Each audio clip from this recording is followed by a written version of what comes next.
Mark Kellogg was a newspaper reporter killed at the Battle of the Little Bighorn. Kellogg rode with George Armstrong Custer during the battle and was evidently one of the first men killed by the Sioux and Cheyenne. His dispatches were the only press coverage of Custer and his men in the days leading up to the battle. As a newspaper stringer whose reports were picked up around the country, Kellogg is considered the first Associated Press correspondent to die in the line of duty. Life. Born Marcus Henry Kellogg on March 31, 1831, in Brighton, Ontario, Canada, Kellogg was the third of 10 children. Kellogg's family moved a number of times in his youth before they eventually settled in La Crosse, Wisconsin. While the Kellogg learned to operate a telegraph and went to work for both the Northwestern Telegraph Company and the Atlantic and Pacific Telegraph Company. He married Martha J. Robinson in 1861 and they had 2 daughters.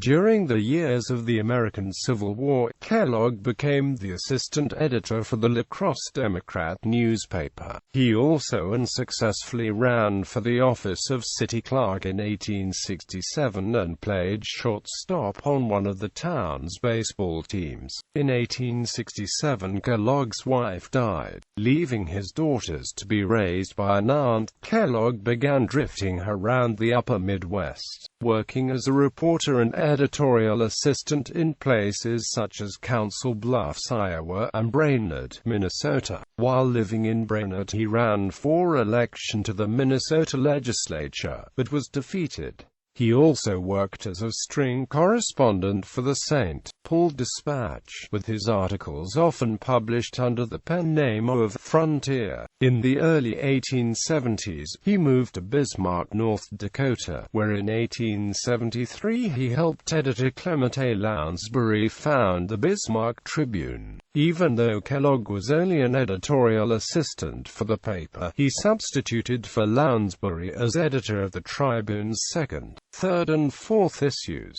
Battle of the Little Bighorn. When Lounsbury learned that a military column would soon leave Fort Abraham Lincoln for the Montana Territory, he agreed to accompany Custer and provide news coverage. However, at the last minute Lounsbury's wife fell ill, so the editor asked Kellogg to take his place. Lounsbury expected Kellogg would cover nothing more than a sensational military victory. Kellogg sent 3 dispatches back to Lounsbury, the last one 4 days before the battle when they were near the mouth of the Rosebud River. His last dispatch read, "By the time this reaches you we would have met and fought the Red Devils. With what result remains to be seen. I go with Custer and will be at the death." Kellogg was not predicting his own death or Custer's defeat. Instead, "at the death" is a phrase borrowed from fox hunting meaning present at the kill. 4 days after that dispatch, the Battle of the Little Bighorn was fought,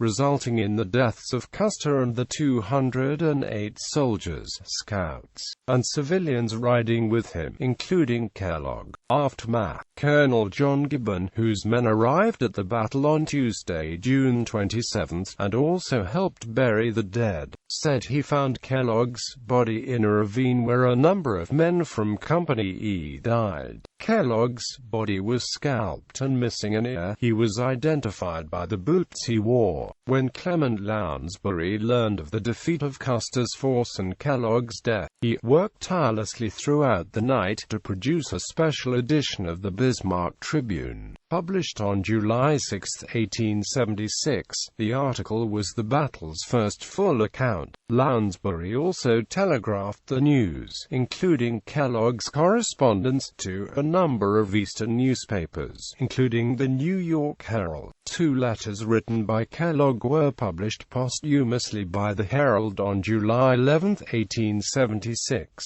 As a newspaper stringer whose reports were picked up around the country, Kellogg is considered the first Associated Press correspondent to die in the line of duty. Some of Kellogg's diary and notes survived the battle, and these, along with his news accounts, are one of the primary historical sources for information on the days preceding the battle. His notes are now in the possession of the State Historical Society of North Dakota. His satchel, pencil, and eyeglasses are on display in the museum in Washington, D.C.